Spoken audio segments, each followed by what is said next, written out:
Assalamualaikum warahmatullahi wabarakatuh. Alhamdulillahilladzi hadana li hada wa ma kunna linahtadiya laula an hadanallah. Asyhadu an la ilaha illallah wa asyhadu anna Muhammadan abduhu wa rasuluh. Allahumma shalli ala Muhammad wa ala alihi wa ashabihi wa man tabi'ahu bi ihsan ila yaumiddin, amma ba'du. Baik, ketemu kembali dengan kuliah saya ya. Hari ini kita akan membahas tentang kimia yang ada di dalam tanah ya, di dalam elemen, salah satu elemen bumi yang kita kenal yaitu berupa tanah. Apa saja yang ada kimia di sana ya, apa sifat-sifat kimia dari tanah itu, apa kegunaannya, kemudian ada mineral apa ya kan, bagaimana strukturnya.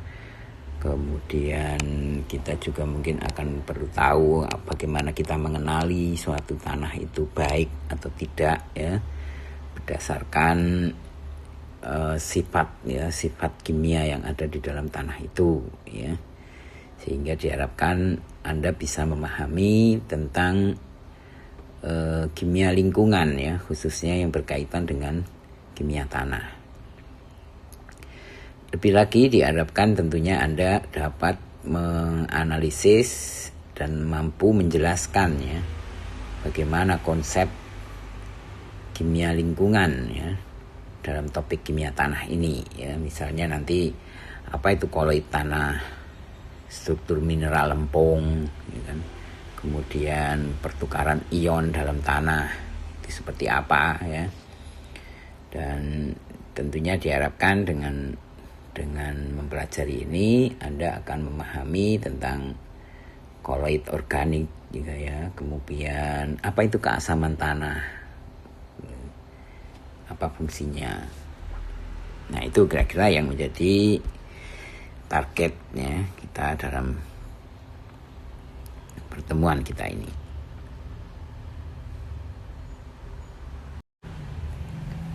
Secara struktur ya, kita bisa lihat seperti apa struktur tanah itu ya. Ini contoh di sini ya. Anda bisa lihat ya di bagian atas ini yang membuat tanah itu subur ya. Apa ini? Ternyata ini berasal dari bahan-bahan organik ya, sisa-sisa makhluk hidup. Kemudian ini ada batuan ya yang masih mampu ditembus oleh akar ini ya. Soil ini berarti juga tanah. Lalu mulai batuan yang lebih keras ya. Jadi sebenarnya kalau kita pelajari tanah itu asalnya dulunya mestinya dari batuan ya, dari batuan yang sudah mengalami pelapukan ya. Jadi ada namanya proses itu pelapukan, hancur gitu ya. Jadi dia terurai ya, di sini menjadi terurai oleh tanaman maupun bakteri juga ya, atau makhluk hidup tentunya yang mampu menguraikan itu. Dari sanalah kemudian muncul lapisan tanah seperti ini ya. Lapisan tanah seperti ini. Tentunya kandungan kimia yang ada di dalam setiap lapisan itu berbeda-beda ya. Mineralnya juga berbeda, bentuknya kadang mineral sama tapi bentuknya berbeda, strukturnya dan sebagainya ya. Ini gambarannya.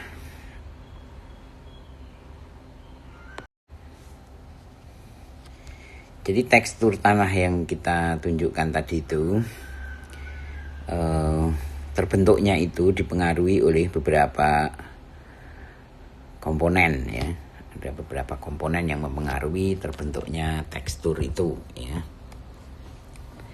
Apa sih tiga komponen utama yang ada di dalam tanah itu? Karena dia berasal dari batuan, tentunya ya batuan yang sudah hancur akan membentuk pasir ya. Pasir itu nanti yang hancur semakin kecil akan menjadi debu ya kan. Debu tentunya makin hancur lagi, kecil, akan membentuk clay atau lempung ya. Ini hanya penamaan kita aja yang beda-beda ya. pasir, debu, lempung. Bisa jadi unsur kimianya masih sama, yaitu silikon, ya kan, silikon oksida, ya, SiO3 atau SiO4 atau SiO5, ya. Jadi ada banyak bentuknya, fisiknya, tetapi bisa jadi unsur kimianya masih sama, ya. Jadi pelapukan itu proses fisik, ya. Namun juga ada pelapukan yang mengalami proses kimia. Kimia itu kayak ini misalnya, ya, dia kena oksidasi, nanti kena oksigen lagi, teroksidasi, O-nya jadi tambah banyak, ya. Jadi memang pada hakikatnya tanah itu terbentuk adalah merupakan pelapukan dari batuan induk, ya, dari batuan induk. Jadi keluarnya dari perut bumi itu hasil masakan tentunya, ya, batuan yang banyak mineralnya di situ, dari suhu tinggi, begitu keluar di permukaan dia akan mendingin, hancur, pecah, lalu karena pengaruh lingkungan, cuaca, ya, di sini karena pengaruh cuaca, maka kemudian batuan itu akan mengalami pelapukan atau penghancuran. Namun ingat, penghancuran itu bisa fisik, ya. Pelapukan atau penghancuran itu bisa dalam bentuk fisik, ya. Bisa juga fisik dan kimia, ya, mengalami perubahan bahan kimia. Misalnya Si2, SiO2 jadi SO3, SO4 dan seterusnya, gitu, ya. Nah, itu tentunya ada dua, ya, pengaruhnya dari mana, ya, dari cuacanya itu sendiri, lalu dari bahan induknya, ya, itu sendiri. Jadi karena itulah kenapa struktur tanah itu berbeda-beda, ya, di lokasi yang berbeda, ya pasti struktur tanah juga berbeda, ya kan. Kenapa bisa begitu? Ya karena weathernya beda, ya, cuacanya beda, kemudian sumber dari bahan induknya atau batuannya juga beda.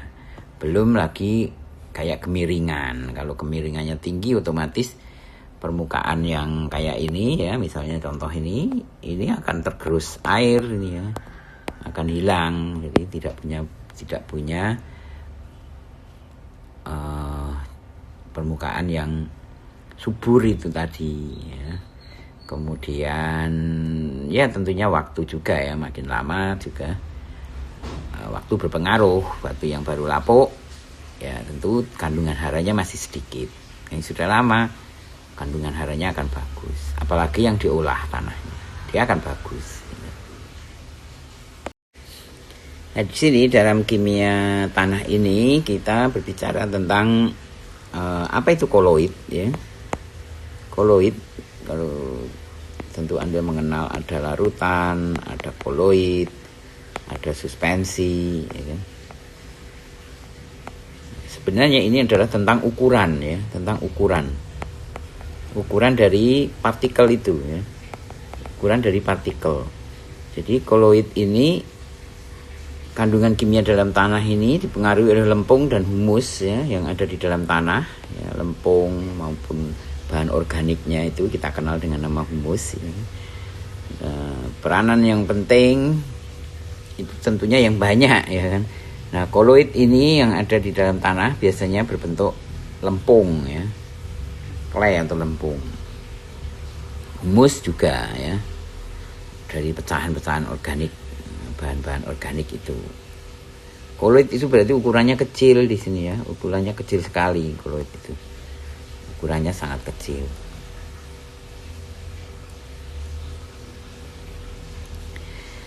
Koloid ini memiliki karakter khusus, ya, dan tentunya kita tahu bahwa adanya humus dan lempung, ya, pencampuran humus dan lempung itu memiliki kandungan nutrisi, ya, di dalam tanah, ya, akan mempengaruhi kandungan nutrisi yang ada di dalam tanah. Kalau kita kenal ada istilah lempung, ya, pasir halus, ya, istilahnya, ya. Pasir halus itu koloid itu kayak gitu, pasir halus atau lempung. Lalu kita namai kalau lempung itu, ya, pasir halus yang anorganik, gitu, ya. Sedangkan kalau humus itu kita untuk kita namakan pada koloid yang dari bahan organik, ya, dari sisa-sisa makhluk hidup, ya, maksudnya dari tumbuhan yang hancur, yang lapuk dan sebagainya. Tentunya karena dia berasal dari bahan organik, berarti dia juga bisa dikonsumsi oleh organisme, ya kan, dikonsumsi oleh organisme atau bisa dimakan. Nah, ya, sehingga ini tentu akan berpengaruh pada siklus kehidupan nantinya, ya, siklus kehidupan. Tanaman akan tumbuh subur, tanaman berbuah, dimakan manusia, dibuang lagi, ya, begitu ya siklusnya, membentuk ekosistem gitu ya. Jadi sifat kimia yang ada di dalam tanah itu memang dipengaruhi oleh partikel yang ada di dalamnya. Partikel itu adalah ukurannya seberapa. Ukuran yang kecil itu kita namai clay atau humus, ya, lempung atau humus itu ukuran yang kecil. Yang agak besar kita namai pasir, ya, pasir karena lebih besar, tidak sehalus lempung gitu ya. Oke, kita sekarang berbicara tentang koloid, ya.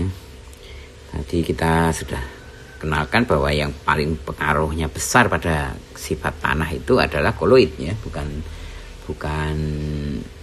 pasir, ya. Maka kita akan coba pelajari apa itu koloid, ya. Ukurannya itu kecil sekali, ya, 0,002 mm. Ini kan mikron, ya, hitungannya 2 mikron. Ini 2 mikron, ya. Mikrometer, ya, 10⁻⁶. Kita bisa lihat bahwa kalau suatu benda ukurannya segini, ya, itu luas permukaannya kan, ya, luas permukaan itu kan luas permukaan dari benda itu, ya, 4πr² itu, ya, 4πr². Jadi memang tergantung jari-jarinya. Kalau jari-jarinya kecil kan harusnya luasnya kecil, Pak. Iya. Tapi untuk materi yang sama, ya, massa yang sama, ya, kalau massa 1 kilogram, kalau dia kelereng besar kan jumlahnya sedikit. Tapi kalau dia kelereng kecil, jumlahnya kan jadi banyak. Karena jumlahnya banyak, walaupun jari-jarinya kecil, akhirnya luas permukaannya jadi banyak, jadi besar, ya kan, luas permukaannya jadi besar. Bandingkan kalau kita punya satu lingkaran begini, luas permukaannya segitu, tapi kalau dipecah-pecah menjadi lebih kecil seperti ini, luas permukaannya jadi lebih banyak, ya. Satu lingkaran ini kan luas permukaannya dia jadi banyak gitu. Jadi memang semakin kecil suatu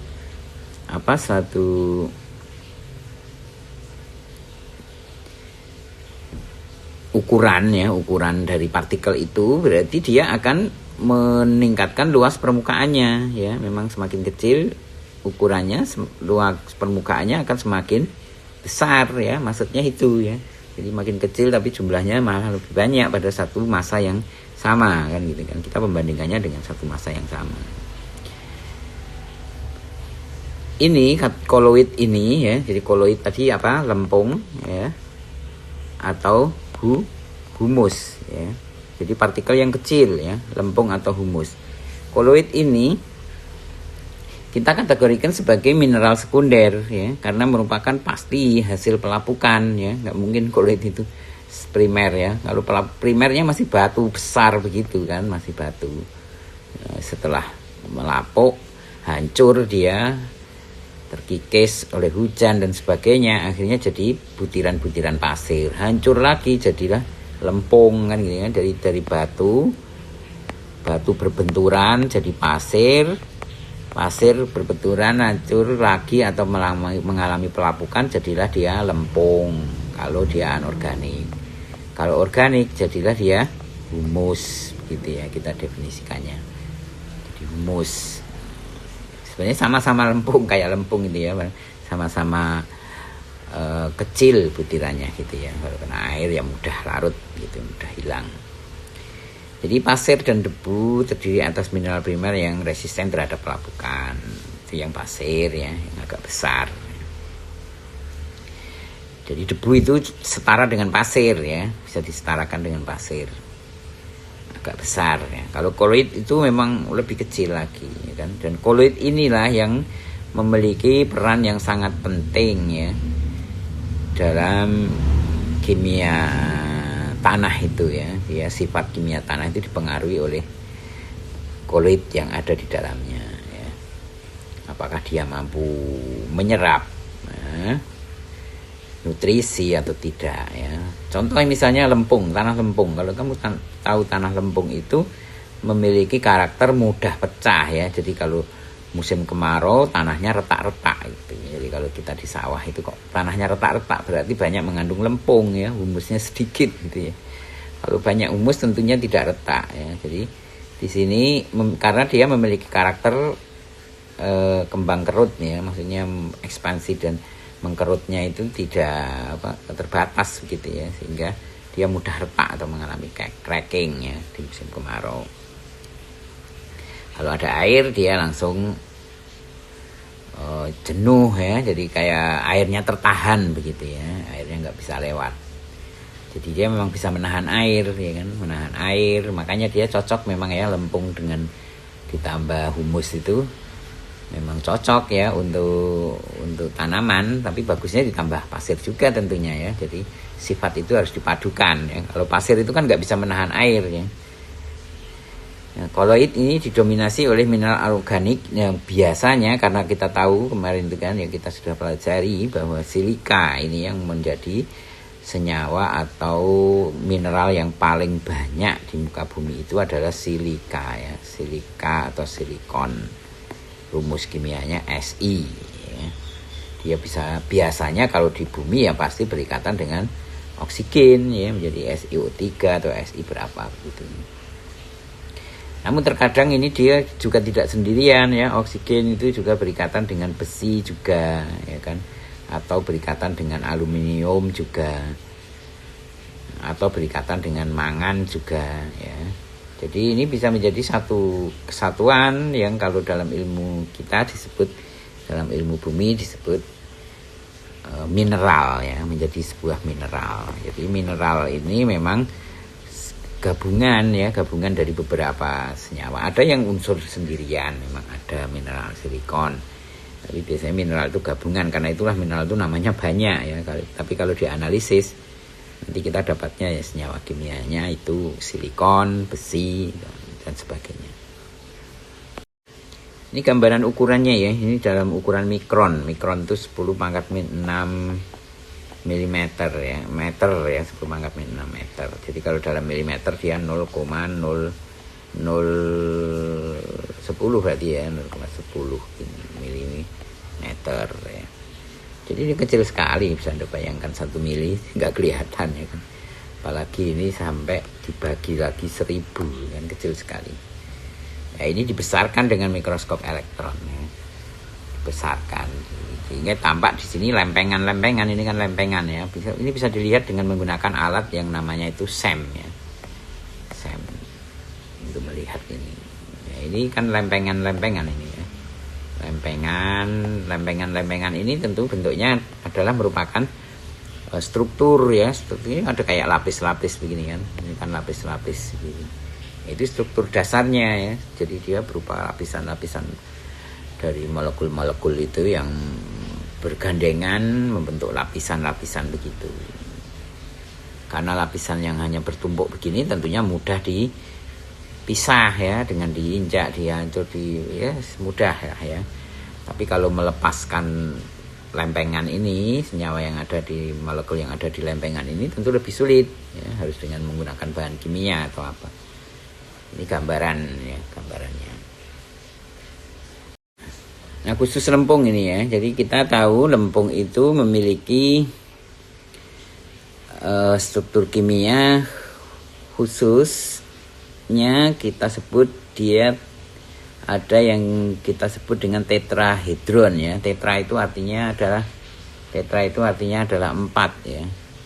Hedron itu karena membentuk gini ya, 4 ini ya. 3 kalau ini ya. 3 ini harusnya 4 ini. Oh iya 4 ya. Ini yang dalam sana, belakang sana ya. Jadi dia satu ini mengikat sana begini, mengikat sana, lalu ada yang mengikat atas ya. Jadi 4 tangan di situ. Silikon itu punya 4 tangan. Ini hanya ilustrasi tentunya ya, bukan bukan seperti itu bentuk yang sebenarnya. Ini berdasarkan illustration ya, karena kita kan masih belum bisa melihat atom secara langsung.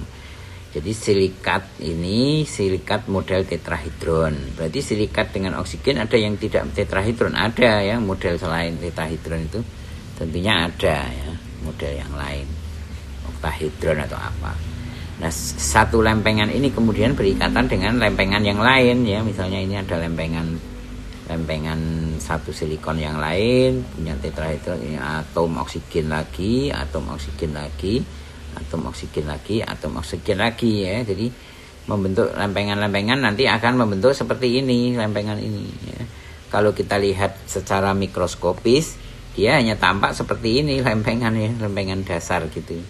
Tapi kalau kita lihat secara molekul itu nanti akan seperti ini ya, silikonnya dengan oksigen yang ada di modelnya itu ya, dia saling berikatan begitu, sehingga akhirnya membentuk lapisan ya, gerombolan molekul, jadilah dia butiran. Tetrahedron ini disebut itu karena ada satu silikon yang mengikat 4 oksigen.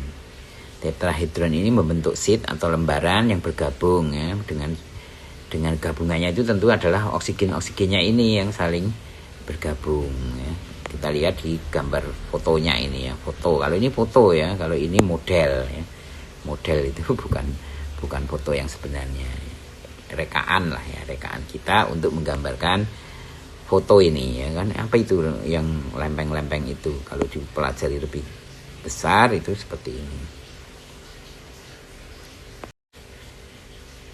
Di samping struktur tetrahedron, kita juga ada struktur oktahedron ya. Okta itu artinya 6 ya. Berarti di sini ada intinya biasanya logam ya, besi atau magnesium. Lalu dia dikelilingi oleh oksigen ya, seperti ini ya, dikelilingi oksigen 1 2 3 4 5, belakang sana itu 6 ya.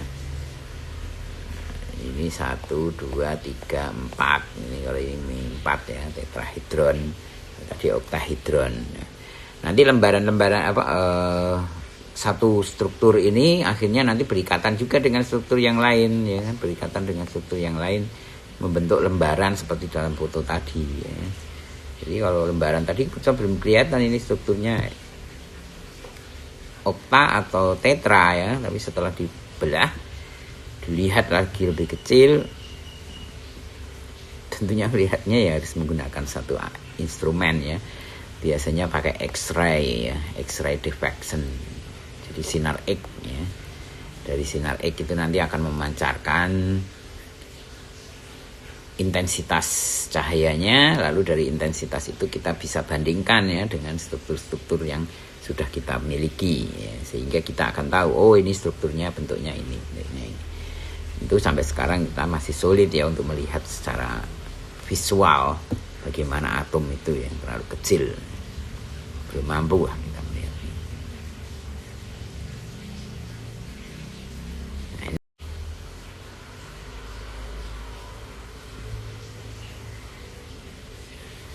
Selanjutnya kita berbicara tentang sifat yang cukup penting di dalam tanah itu, yaitu asam dan basa ya.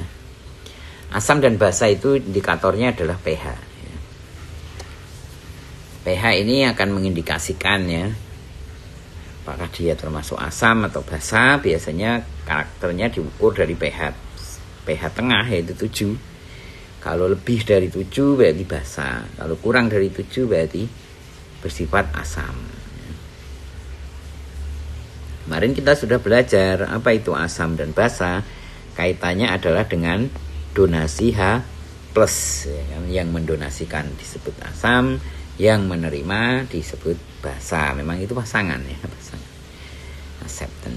Jadi pH itu dapat diindikasikan di sini menjadi indikator ya, indikator pelapukan tanah ya, dan juga indikator kandungan bahan mineral yang ada di dalam tanah itu ya kan.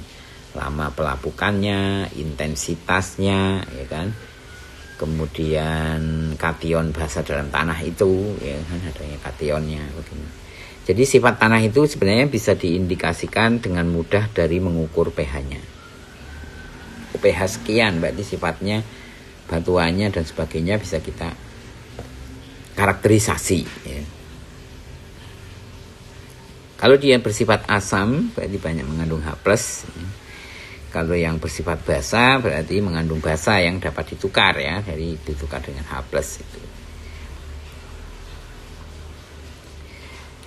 Kalsium, magnesium bebas ya kan, pH-nya ini akan menyebabkan pH lebih dari 7 ya. Nah, umumnya pH itu ya masih di kisaran ini ya, 8,5. Jadi kalau dari 1 sampai 14 itu pH itu di tengah ini ya, 7 ya. Jadi ada 8,5, 6,5, ini kisaran pH ini. Yang umum biasanya ya dalam kondisi seimbang itu di tengah-tengah memang. Wasato ya, wusto. pH ini dipengaruhi tentunya oleh vegetasi atau tanaman yang ada di situ ya kan. Juga curah hujan, air ya. Kemudian aktivitas manusia juga berpengaruh terhadap pH karena manusia ini akan buang limbah ya. Kita akan buang limbah. Limbah itu bisa bersifat asam, bisa bersifat basa. Nah, ini akan mempengaruhi asam basa tanah gitu. Padahal tanah itu tentunya ya, makhluk hidup itu tentunya bisa hidup ya di kisaran pH 7 ini yang paling sering ya kan. Antara 6,5 sampai 8,5 di kisaran itu. Terlalu asam ya dia nggak bisa bertahan. Terlalu basa juga sama ya kan. Nah, kandungan unsur hara seperti besi ya, Fe di sini ya misalnya, atau fosfor atau tembaga ya. Tembaga, fosfor, seng dan aluminium atau timbal ya. Ini bisa dikontrol ya dengan pH ya. Dengan pH itu bisa dikontrol karena pH ini akan mempengaruhi sifat oksidasi dan reduksi ya, reduksi dan oksidasi akan mempengaruhi sifat ini, reduksi dan oksidasi, hingga menyebabkan reaksi ya pada senyawa-senyawa khususnya logam itu tadi ya, besi-besian itu.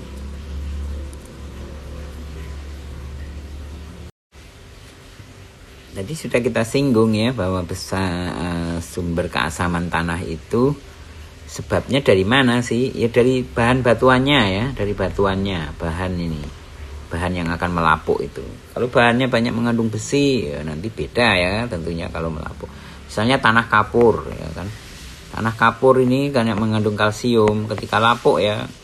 Jadi tanah pun dia nanti pH-nya bisa jadi pH-pH yang besar ya, pH basa alkalis ya, akan bersifat alkalis nanti.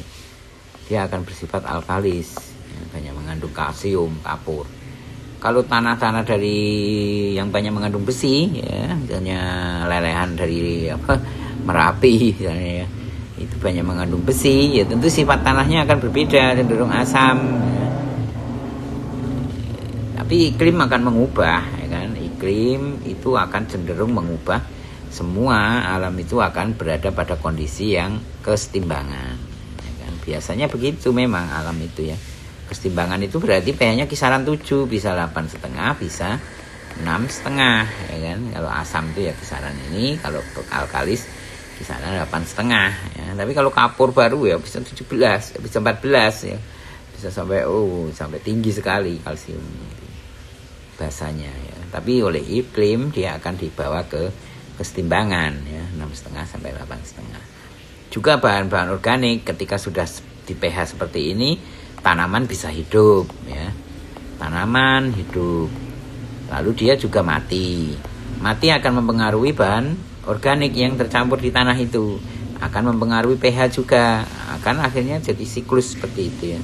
Juga manusia, kalau manusia itu membuang limbah yang bersifat asam, tanahnya menjadi sangat asam. Akhirnya bahan organiknya jadi mati ya, tanaman mati dan sebagainya, mempengaruhi lagi. Juga termasuk jenis lempungnya ya, jenis koloidnya. Jadi pengaruh yang pertama tadi adalah dari bahan induknya ya, dari bahan yang akan melapuk itu. Kalau dia bersifat asam, bahannya itu bersifat asam, tentu nanti tanah yang terbentuk juga akan menjadi tanah yang asam.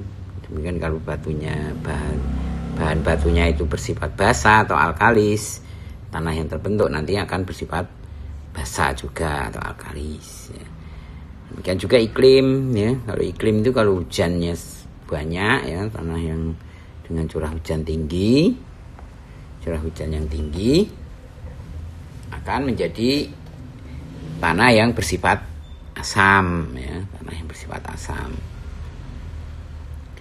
Jadi iklim, ya, curah hujan, suhu itu akan mempengaruhi sifat asam basa dari tanah itu.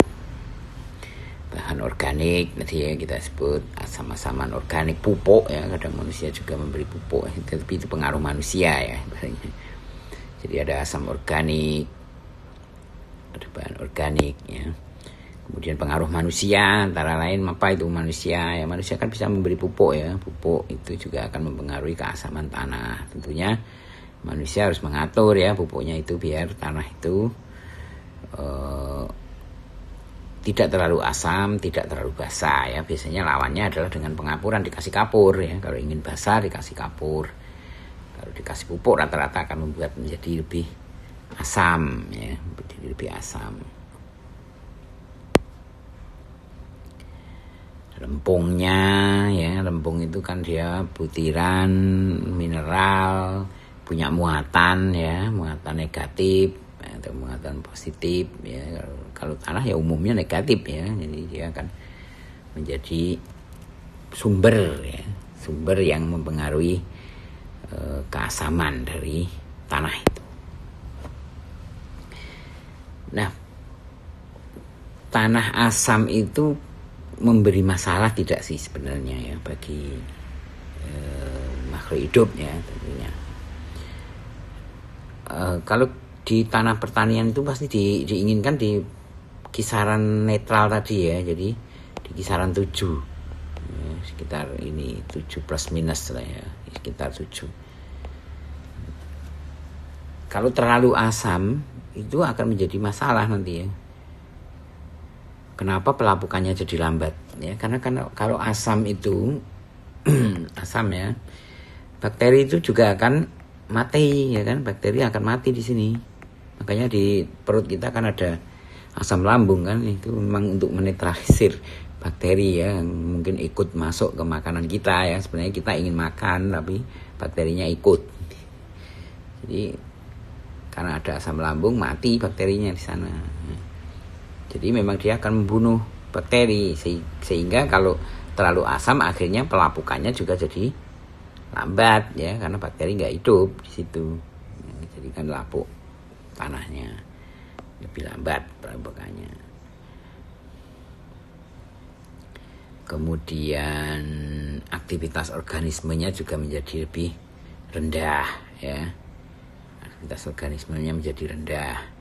Kalau secara kimia tentu kandungan ininya juga akan mengalami perubahan, ya, perubahan. Asam itu kan disukai oleh senyawa-senyawa ini. Atom memang sebenarnya senyawa-senyawa ini yang membentuk keasaman suatu tanah, ya. Berarti memang kita perlu tambahkan, ya. Kita tambahkan. Mengatur pH, ya, mengatur pH asam tanah. Artinya dalam konteks kimia itu kita tahu bahwa bahan kimia itu bisa mengatur keasaman tanah, ya, dengan menambahkan bahan-bahan tertentu.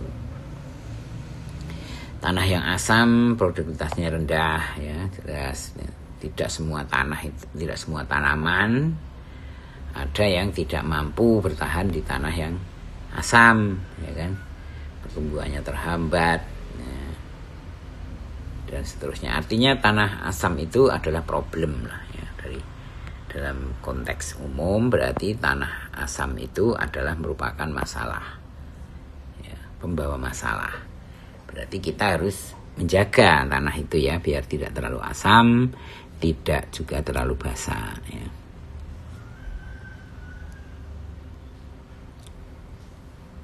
Kita lihat kira-kira unsur haranya itu seperti apa, ya, tanah di keasamannya, ya, di pH rendah. Ini berarti kan asam, ya. tanah dengan pH kurang dari 5 ya. Tadi kalau saya bilang pH sedang itu kan 7 ya, plus minus ya. Berarti kan ya 6,5 atau 8,5 atau 8 ya. 8 atau 6 gitu ya, kisaran itu. Nah, kalau 5,5 ini kan sudah sangat asam ya. Jadi tanah asam di situ. Biasanya di situ ion fosfat ya, PO4 ya, bersenyawa dengan besi dan aluminium ya, yang tidak cepat tersedia bagi tanaman ya. Kemudian hara mikro ya, jadi peningkatan keasaman. Aluminium dilepaskan dari mineral lempung pada nilai pH yang di bawah ini ya. Aluminium itu biasanya logam-logam ya akan larut kalau ya pH rendah begini.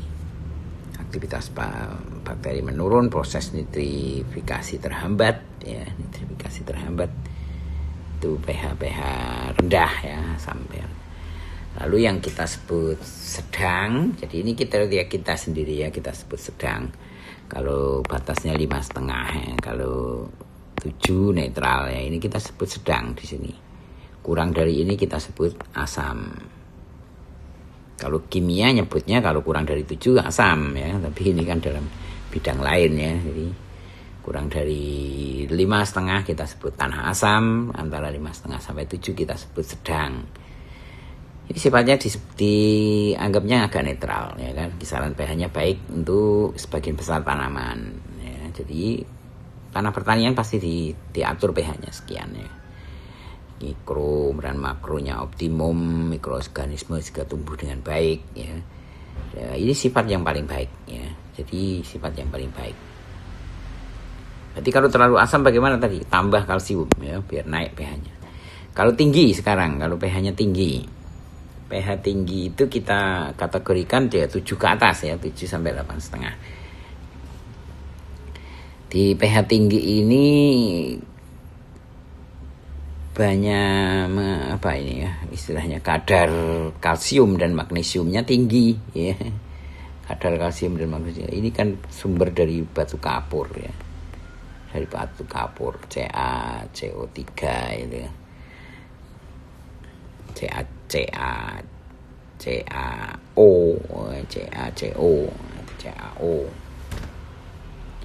Batu kapur ya, dari sumber kalsium yang banyak itu ya. Kalsium oksida atau apa itu. Ini untuk kalau banyak mengandung ini ya jadi pH-nya tinggi. Berarti kalau pH tinggi merugikan nggak bagi tanaman itu ya. Biasanya tanah kapur juga nggak banyak tanamannya ya, gundul ya. Tanahnya bersifat alkali di situ.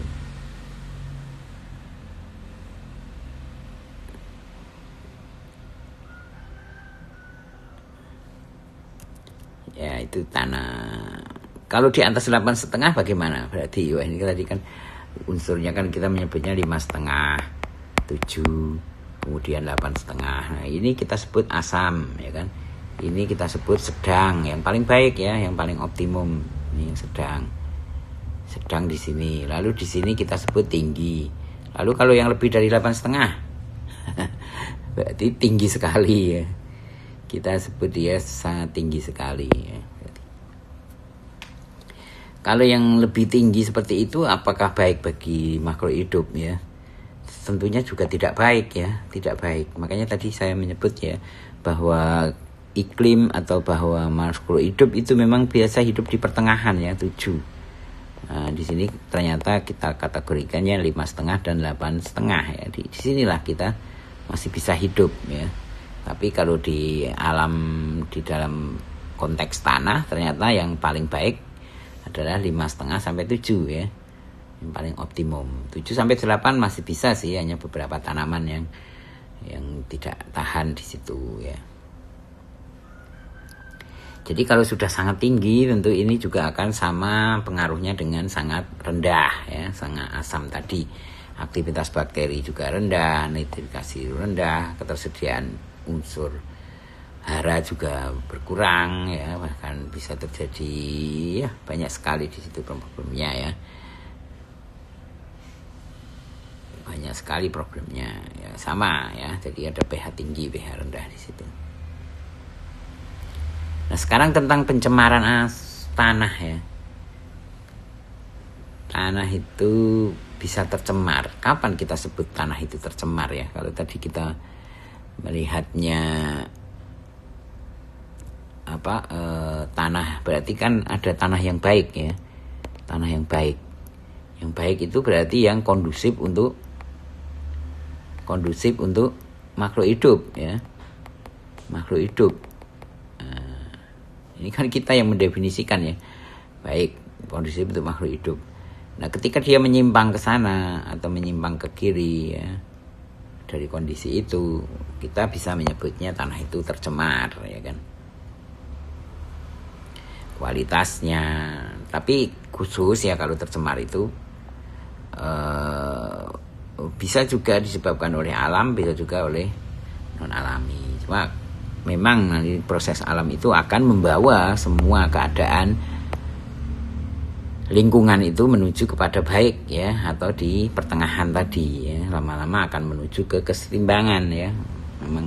Memang begitu sih ya. Makanya kalau kamu baca di surat Ar-Rahman itu kan Allah peringatkan manusia itu wala tukhsirul mizan ya, jangan kamu kurangi ya al-mizan atau keseimbangan itu, karena itu pasti akan ada pengaruh nantinya ya, akan berpengaruh kalau keseimbangan itu kita kurangi, yang biasanya kita menyebut dicemari ya, tercemar ya.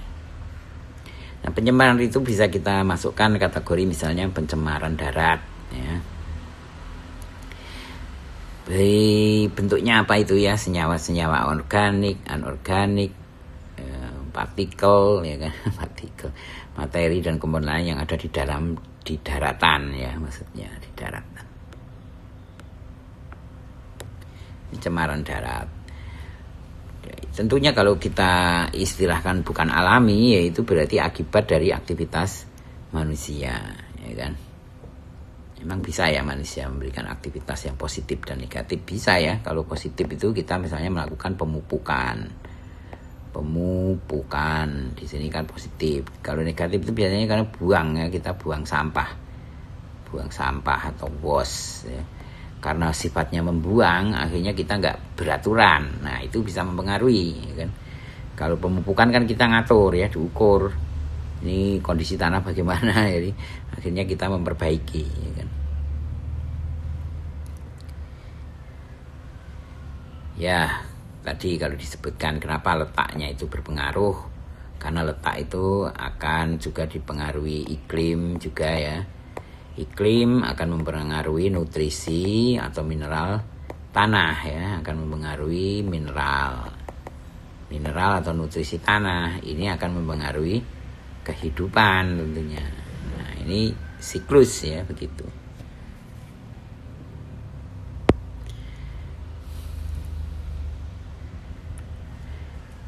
Juga pengelolaan tanah yang buruk ya. Ada ya pengelolaan tanah yang buruk ya, tadi kalau pupuk asal mupuk nggak pakai kadar ya kan, itu kan akan menyebabkan kerusakan ya. Jadi malah yang asalnya subur menjadi tandus akhirnya ya kan, atau menjadi gurun nantinya. Jadi gurun, ini kayak gurun, daerah gurun pasir itu juga proses yang tidak benar ya. Mungkin dulunya dari lautan, mungkin bisa juga ya. Kan dari lautan itu kan mesti mineral lautan di sana menjadi daratan. Sejalan dengan usaha peningkatan kesejahteraan manusia yang terrepresentasi dengan kegiatan pertambangan, industri. Wah, ini yang menjadi problem ya. Kegiatan pertambangan, industri, pemukiman, pertanian, peternakan dan lain-lain itu bisa menimbulkan limbah ya, padat maupun cair. Nah, ini akan sangat berpengaruh ya pada pencemaran ya, pasti itu ya. Itu akan sangat berpengaruh pada pencemaran di sini ini. Ini pekerjaan manusia ini kan. Karena mempengaruhi unsur-unsur kimianya tadi. Apakah bisa kita perbaiki? Bisa ya kan, bisa kita perbaiki. Cuma perbaiki itu ongkosnya mahal, karena itulah biasanya kalau di kegiatan pertambangan itu itu sebenarnya jadi beban ya, harusnya dia memperbaiki ya, setelah ditambang, diambil, dirusak lingkungannya harus dikembalikan lagi, dipupuk, biar bisa ditanami lagi ya. Jadi dia menjadi ekosistemnya kembali. Tapi kan biasanya orang industri nggak mau begitu, udah selesai ambil pergi gitu. Nah, itu fungsinya pemerintah, makanya harus ada bayar pajak dan sebagainya, itu kan untuk itu ya, untuk recovery. Kalau industri kita buang, lempar, orang hanya ngambil yang bermanfaat, lalu kita hanya ditinggali sampah nantinya ya kan? Karena tanah itu memang memiliki kemampuan untuk mendegradasi substansi organik ya, menguraikannya menjadi bentuk yang sederhana, tapi ya butuh waktu ya kan, waktunya itu berbeda-beda ya. Lama-lama nanti akan baik. Iya benar, memang lama-lama akan menjadi baik. Termasuk kalau kita tercemar radioaktif itu butuh waktu 100 tahun ya. 100 tahun ini untuk kembali normal ya. Kayak di Chernobyl yang di Rusia itu 91 ya, ini belum, masih jauh ya kejadiannya itu. Jadi butuh waktu 100 tahun dia baru normal gitu ya.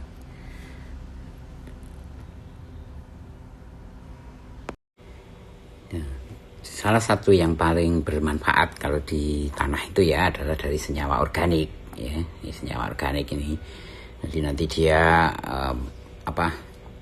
limbah organik. Nah, limbah organik, tanaman yang mati, daun hewan mati dan sebagainya, itu nanti kan akan diurai ya, membusuk, diurai, lalu akhirnya makanya orang juga dimasukkan atau dikubur dalam tanah itu ya, nanti akan diurai menjadi komponen-komponen yang kecil.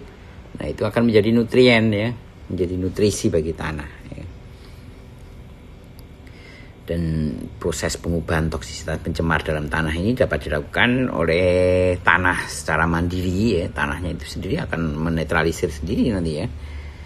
Dia akan menetralisir dengan melalui proses reaksi oksidasi dan reduksi ini ya.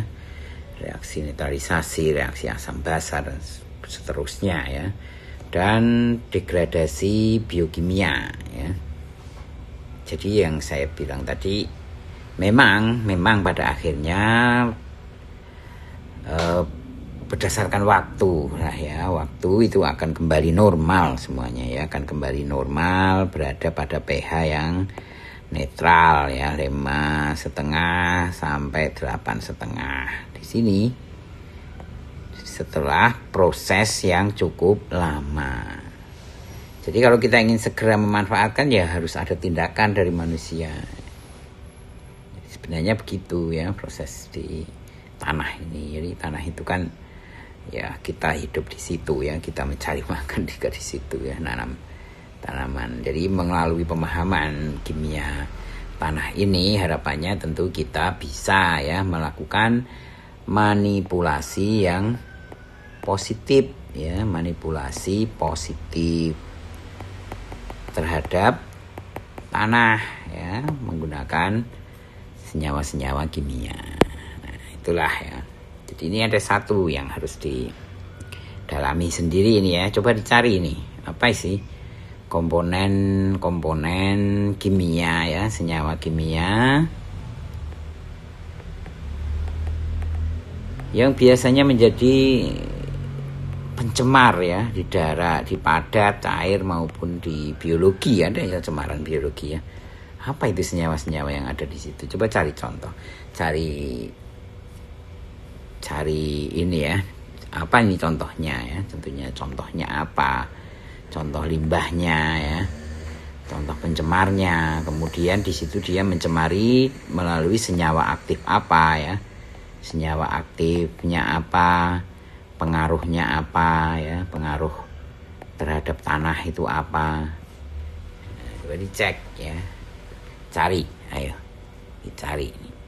Jadi tugas nih harusnya ya untuk mencari komponen pencemar pada tanah ya, baik padat, cair maupun biologi. Apa senyawanya, kemudian senyawa aktifnya apa, contoh limbahnya apa. Nanti akan cari solusi tentunya apa nih penyelesaiannya. Oke. Oke, baik ya, demikian untuk kuliah kita tentang kimia tanah ini. Semoga bermanfaat. Kita akhiri, assalamualaikum warahmatullahi wabarakatuh.